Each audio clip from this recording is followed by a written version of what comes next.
Bismillahirrahmanirrahim. Assalamualaikum warahmatullahi wabarakatuh. Eh, Perkenalkan, nama saya Rizdaudi Khalifa Perdana dengan NIM D 4190011 dari kelas F. Di sini saya akan menjelaskan tentang karakteristik motor DC atau searah. Motor DC. Motor arus searah adalah jenis motor listrik yang mengubah energi listrik arus searah menjadi energi mekanis. Bentuk energi yang dihasilkan berupa putaran. Prinsip kerja motor arus searah ini berdasarkan pada interaksi antara dua fluks magnetik yang disebut dengan kumparan medan dan kumparan jangkar. Lalu prinsip kerjanya yaitu motor DC bekerja berdasarkan prinsip gaya Lorentz, yang menyatakan ketika sebuah konduktor beraliran arus diletakkan dalam medan magnet, maka sebuah gaya yang dikenal dengan gaya Lorentz akan tercipta secara ortogonal di antara arah medan magnet dan arah aliran arus. Lalu bagian-bagian motor DC, yang pertama rotor. Rotor merupakan salah satu bagian-bagian motor DC yang juga kerap disebut armatur. Komponen tersebut berputar dan berada di antara kutub sebagian field windings. Adapun beberapa partikel penyusun rotor, diantaranya core, komutator, shaft, dan gulungan rotor.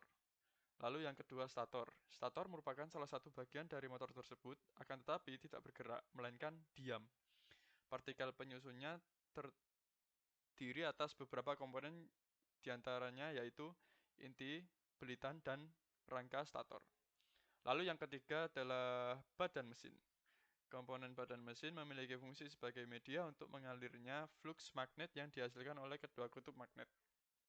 Selain itu, badan mesin juga memiliki fungsi untuk meletakkan alat-alat tertentu yang memiliki bagian dari mesin.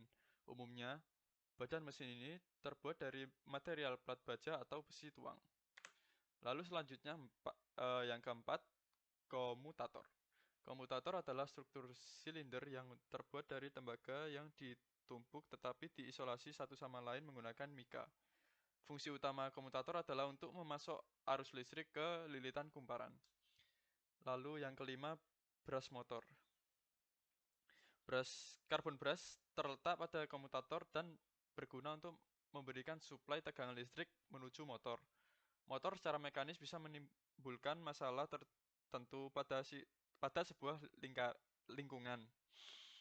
Dibutuhkan beberapa perawatan saat memakai motor tersebut.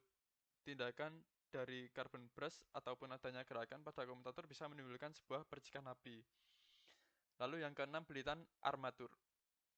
Komponen ini sering juga dikenal sebagai armatur winding, yakni bagian dari motor DC yang perannya untuk menghasilkan medan magnet statis pada rotor. Nah, oleh karena itu, kita memahami bahwa komutator dan unit sikat berkaitan dengan transmisi daya dan rangkaian listrik statis ke daerah yang berputar secara mekanis atau rotor. Lalu yang ketujuh itu frame. Bagian motor DC yang satu ini merupakan pelindung protektor stator dan rotor. Frame atau yoke berfungsi sebagai komponen yang berfungsi untuk melindungi komponen yang ada di dalamnya. Lalu jenis-jenis motor DC. Yang pertama, motor DC sumber daya terpisah. Pada motor DC jenis sumber daya terpisah ini, sumber arus listrik untuk kumparan medan terpisah dengan sumber arus listrik untuk kumparan angker. Pada rotor seperti terlihat pada gambar di atas, nggak ada gambarnya karena adanya rangkaian tambahan dan kebutuhan sumber daya tambahan untuk pasokan arus listrik. Motor DC jenis ini menjadi lebih mahal sehingga jarang digunakan. Lalu yang kedua, motor DC sumber daya sendiri. Motor DC sumber daya sendiri ini kumparan medan dihubungkan secara seri, paralel, atau kombinasi seri paralel dengan kumparan angker. Motor DC sumber daya sendiri ini terbagi menjadi 3 jenis motor DC, yaitu Sun DC motor, series DC motor, dan kompon DC motor. Lalu yang ketiga, motor DC tipe Sun. Motor DC tipe Sun ini memiliki kumparan medan yang dihubungkan secara paralel dengan kumparan angker.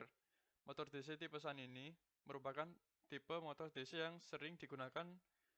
Hal ini dikarenakan motor DC Sun memiliki kecepatan yang hampir konstan meskipun terjadi perubahan beban. Karena kumparan medan dan kumparan angker dihubungkan secara paralel, maka total arus listrik merupakan penjumlahan dari arus yang melalui kumparan medan dan arus yang melalui kumparan angker. Lalu yang keempat, motor DC tipe seri. Motor DC tipe seri atau dalam bahasa Inggris dengan disebut series DC motor ini adalah motor DC yang kumparan medannya dihubungkan secara seri dengan kumparan angker. Dengan hubungan seri tersebut, arus listrik pada kumparan medan adalah sama dengan arus listrik pada kumparan angker. Kecepatan pada motor DC tipe seri ini akan berkurang seiring dengan penambahan beban yang diberikan pada motor DC tersebut. Lalu yang terakhir, motor DC tipe gabungan atau disebut kompon DC motor.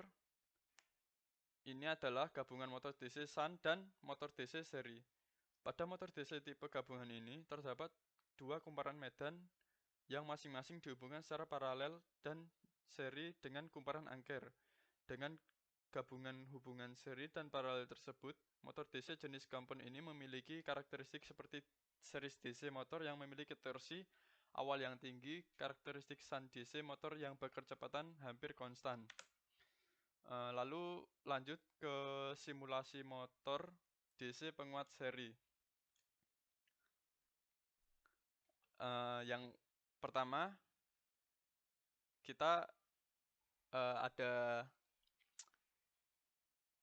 sumber, lalu terhubung ke VT armatur, lalu terhubung ke pin A pada DC motor, dan juga pin F pada DC motor.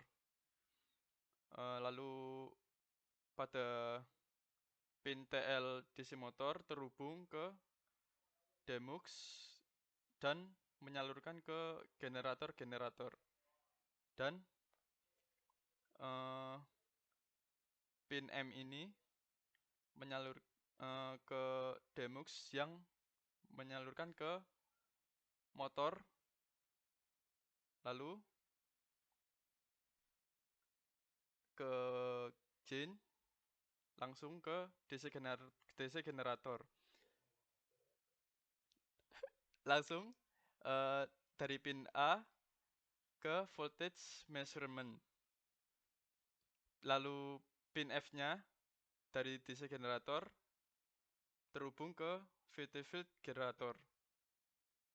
Lalu V-out generator ini terhubung ke voltage measurement. Lalu